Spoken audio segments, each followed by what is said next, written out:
Sa inyo ha, matindi ito. Hay nako, grabe ito ha. Ito. Pakinggan nyo itong, ito.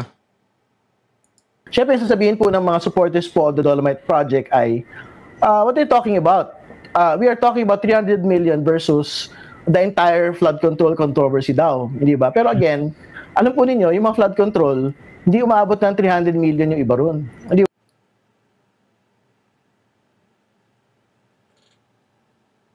Ano daw? Yung flood control, hindi daw umaabot ng 300 million. Pinagloloko ba tayo nito? Pinagloloko ba tayo? Tingnan niyo yan. Tingnan niyo yan. Cebu pa lang yan ha. Cebu. 26 billion. Cebu pa lang. Tapos sasabihin nitong maman to, ha? Kasi pinupuna siya. Kasi ganito ginawa nito eh. Papaimbestigahan daw niya yung Dolomite. Yung ginawa ng mga Duterte. Papaimbestigahan daw niya. Siyempre, pinuna siya ng mga tao. Sandali. Dati, ang ingay-ingay ninyo laban sa mga Duterte, noong nagkaroon ng issue ng flood control, Ghost Flood Control Project, tumahimik kayo. Bakit? Kasi alam naman natin na sangkot ang Kamara. At kasama na dyan yung mga boss ninyo. O ngayon, bigla kayong nagpaimbestiga kuno dyan sa Dolomite. It's another diversion dyan sa flood control issue. Sagutin nyo muna yung mga insertion ninyo dyan sa Kamara. Sagutin nyo muna yun. Tapos ang hihirit mo, hindi umabot ng 300 million. Sinong ginagago mo? Tingnan nyo ha, hindi sa bibig ko nang galing. Sasabihin po ng mga supporters po of the Dolomite Project ay, what are you talking about? We are talking about 300 million versus the entire flood control controversy daw, hindi ba? Pero again, alam po ninyo, yung mga flood control, hindi umaabot ng 300 million yung iba ron. Hindi ba? Nakita naman natin sa mga hearing yun. So, hindi daw umaabot. Okay. Pero ganyan katindi. Ang flood control, Cebu pa lang. Di ba? Kasi nga ho, ito eh. Papakita ko sa inyo ha. Ito kasi yung sinabi niyan. Di ba?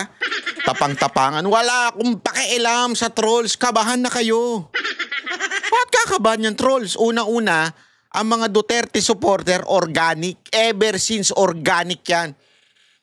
Alam natin, ang mga may trolls, si Marcos, yung boss mo, may troll yan. Marami yan. Kaya, tingnan mo, magpabotohan ka dyan, yung, natatawa nga ako eh. Noong una, hindi ko masakyan yung yung ipis.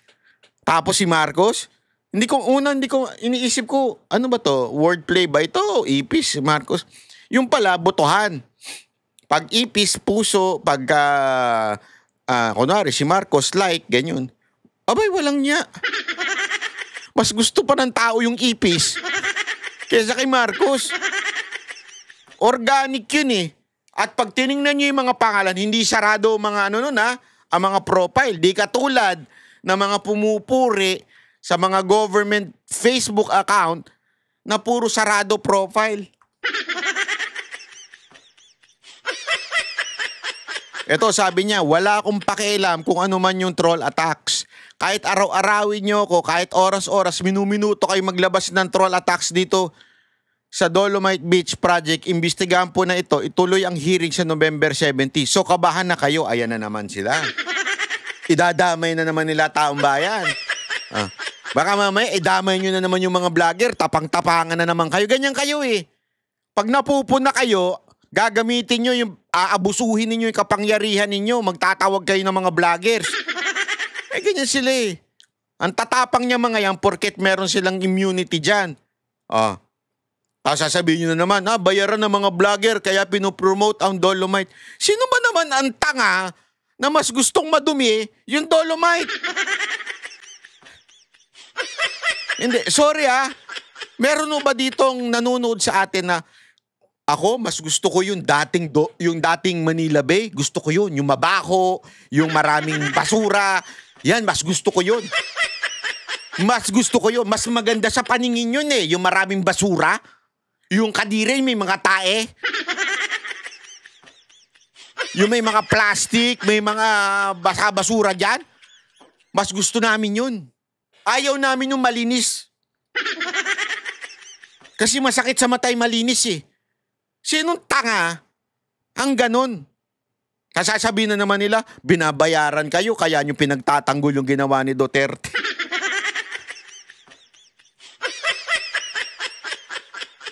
Alam mo, yung mga pumupunta doon, hindi naman Duterte supporter eh. Ang dami doon na kung sino-sino lang pumupunta, hindi dahil Duterte supporter. Dahil natutuwa, nakakapag-relax sila doon. Kasi maganda yung mantakin mo. Hindi, tayo diba? Ako nga eh. Pag ako nagpupunta ng beach, hindi po ako naliligo. Minsan lang, siguro, kung talagang malinis na malinis. Pero ako hindi ako, nagpupunta ako ng beach hindi para maligo. Para talagang tingnan lang yung sunset at saka yung sunrise. Yung ganun ba? Yung nature kasi nakaka-relax. Tapos yung hampas ng alon, di ba? Parang nakaka-relax. Hindi ko magets. Bakit mo sisitahin yun? Magkano lang naman ang ginastos dyan kumpara saan? Dito. Oh, dyan. Sa 26 billion. Ha? Galit na galit ka. Eto 26 billion. Yung sinasabi mo kanina 300 million. Sabihin na natin 300 million ang ginastos dyan. Mas galit ka dyan kaysa dito? Anong kawalang yan, Mr. Ridon? Ha? Tanungin kita. Diyan ba sa paglinis sa Dolomite may namatay? Meron bang nung nilinis nila yan, biglang napadaan tapos naamoy nila yung kalinisan sa Dolomite, bigla silang patay, ganun? O meron pumunta dyan na ang linis, biglang tumirik yung mata. Na-stroke dahil sa kalinisan. Hindi, tanungin kita.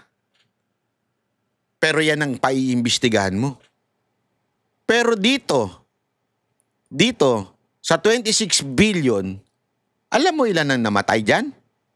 Hindi, para lang sa kaalaman mo. Eto, 48. Bakit? Dahil may nagnakaw. Dahil may nagnakaw ng pera ng taong bayan, may namatay na 48. Ang concern mo, Dolomite?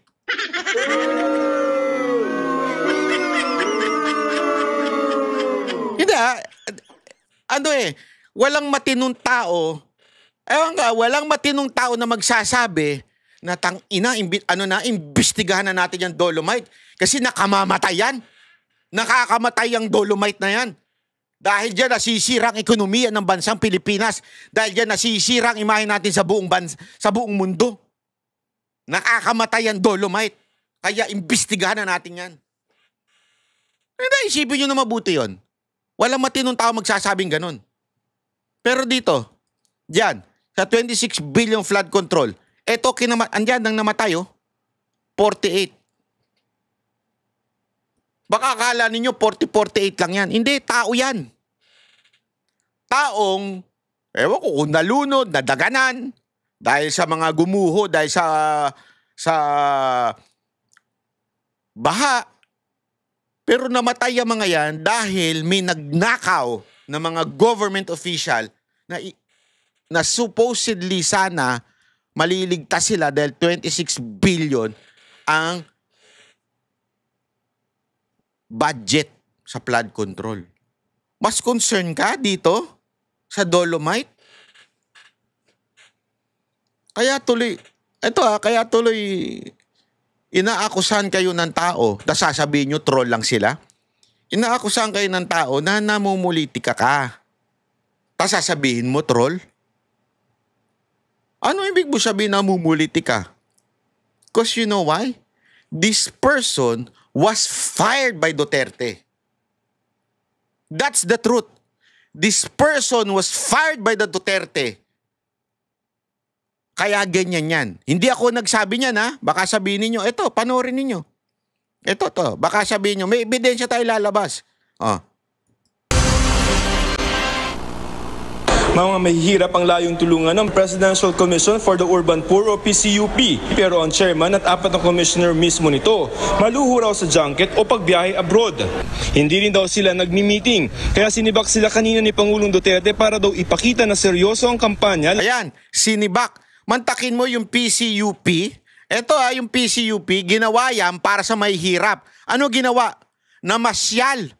Nagkaroon ng junket na masyal. Ito, hindi ako nagsabi niyan. Hindi ako. Ayan. For the Urban Poor o PCUP. Pero ang chairman at 4 na commissioner mismo nito, maluho raw sa junket o pagbiyahe abroad. Oh, maluho daw sa junket. Ewan ko kung anong jacket yan. Hindi, junket. Di ba? Kaya sinibak ni Duterte. Now we know. Now we know bakit niya gustong imbestigahan ang Dolomite. Hindi rin daw sila nagmi-meeting, kaya sinibak sila kanina ni Pangulong Duterte. Takin mo, hindi nagmi-meeting tapos lipad ng lipad? Para daw ipakita na seryoso ang kampanya laban sa korupsyon. This kind of work performance has no place in the Duterte administration. Ayon sa Pangulo, mula raw ng ma-appoint noong Setyembre, 7 o 8 beses na bumiyahe abroad si PCUP Chairman Ridon. You had too much too soon. He was appointed September and he traveled about 7 times. And to think that the office is an urban poor. 7 times kang bumiyahe?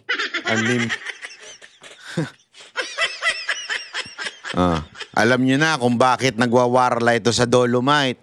Kasi sinibak ni Duterte ito. You're fired. Kahiya-hiya ka? Pweh! Nakakahiya. Agency. I simply cannot accept. I cannot understand why you have to be there at every powwow in the international scene. Sa isang pahayag, sinabi ni Ridon na lahat ng biyahe ng PCUP ay may travel authority mula sa Office of the President at may rekomendasyon ng Cabinet Secretary. Ang mga international conference daw na dinalahan nila may kinalaman sa mandato nila, kasama pa ang ilang mga taga-ibang ahensya na nasa ilalim ng tanggapan ng Pangulo. Nagpasalamat din si Ridon sa Pangulo sa pagbibigay ng pagkakataon sa kanyang magsilbi sa bayan. Ang record daw ng ahensya ang patunay na pinatupad nilang may integridad ang pangako ng Pangulo sa mahihirap na walang demolisyon kung walang relokasyon. Kilalang aktivista si Ridon na nagsilbi ng party list representative ng Kabataan Party List. Yan! Alam niyo na, kilalang aktivista noong panahon na Kabataan Party List. Gago! Kaya galit na galit sa mga Duterte dahil sinibak ka at dahil dati kang Kabataan Party List. Kaya galit na galit ka kay BP Sara Duterte. Gago! Alam na dis. Alam nyo naman kung kanino galit na galit si BP Sara Duterte, di ba? Oh. Gago! Pero sabi ni Roque, walang kinalaman ng pagiging makakaliwa nito sa pagsibak sa kanya sa pwesto. Kamakailan lamang ay formal na kumalas ang Pangulo sa usapang pangkapayapaan sa komunistang grupo ng NDF, CPP, NPA. Miski left-leaning naman si Terry Ridon, alam kong hiwalay naman siya doon sa grupo na makaliwa, no? Dahil hindi na nga siya kinuha bilang nominado ng party list na Kabataan. Hindi na siya hindi yun ang dahilan ba't siya sinibak. Pero alam na natin kung bakit ngayon pinaiimbestigahan niya ang Dolomite. Di ba, Ridon? Walang fake news dyan, ha? GMA nagbalita niyan, hindi ako, nireaksyonan ko lang. Baka onion skin na naman kayo. Yan ang problema sa inyo May social media na, akala ninyo, kontrolado ninyo. Yung mainstream media, sige, makokontrol yan. Alam naman natin ng mga bossing yan Pero ang social media at ang taong bayan, hindi nyo makokontrol. Kaya, ingat ka sa mo, kasi kumakaakusa ka ng troll Kung makaukusan ng troll, akala mo kung sinong mayabang na ano eh. Ayan. Siyempre, sasabihin po ng mga supporters po of the Dolomite Project ay, what are you talking about? We are talking about 300 million versus the entire flood control controversy daw. Hindi ba? 300 million. Panalo. Yun ang pinaglalaban niya yung 300 million. Pero ito, nga. Tama, mali. Tama ba, Coridon? Ay, sus, sinasabi ko sa'yo, huwag ka masyadong yung bunganga mo. Kami ang boses ng masa, hindi natatakot. Katotohanan lang, di kami nalulunod. Walang bahid ng sismis, lahat ay totoo. Kahit sino ka pa, pag mali ka babanatan ka. Walang pinipili kulay, wala kaming kinikilingan. Basta para sa bayan, kami lalaban. Pag tama palakpakan, pag mali banatan. Di matitinag, di matatakot, para sa bayan tuloy ang sigaw. Sa harap ng kamera, walang halong takot. Mga baluktot, lahat kayo'y tutumba. Ang hustisya at totoo, yun lang ang mahalaga. Kahit sinong harang, di kami matitinag. Walang pinipiling kulay, wala kaming kinikilingan. Basta para sa bayan, kami lalaban. Pag tama palakpakan, pag mali banatan. Di matitinag, di matatakot, para sa bayan tuloy ang sigaw. Kung nasa tama ka, ikaw ay aming kasama. Pero pag mali ka, handa ka na bang mabasag? Banateros kami, walang inuunan. Dahil bayan muna, bago ang sarili.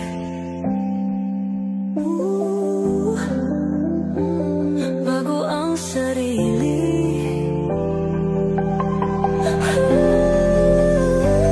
Pag tama palakpakan, pag mali banatan. Banateros ang sigaw, katotohanan ang laban.